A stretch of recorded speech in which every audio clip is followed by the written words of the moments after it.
ഈ മണ്ടനെ ഒന്ന് പറ്റിക്കാം. ടിങ്കു എന്ത് ചേച്ചി? പുഷ്കു. അയ്യോ എന്റെ വെടിവെച്ച് കൊന്നേ. ഇനി അവനെ പറ്റിക്കാം. കുട്ടാപ്പി. എന്താ പുഷ്കു. എന്താണ്? ഞാൻ നിന്നെ വെടിവെച്ചതാണ്. അയ്യോടാ പറയണ്ടേ. അമ്മേ മതിയാ.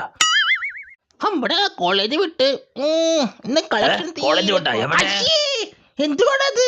എടാ നീ മറ്റവനാണല്ലേ, വൃത്തികെട്ടവൻ. ഏത് മറ്റവൻ? ഇപ്പൊ മനസ്സിലാക്കിയടാ. അയ്യോ അച്ഛനെ വാങ്ങലന്മാരെ കണ്ട മനസ്സിലാക്കാത്തവന്മാര്.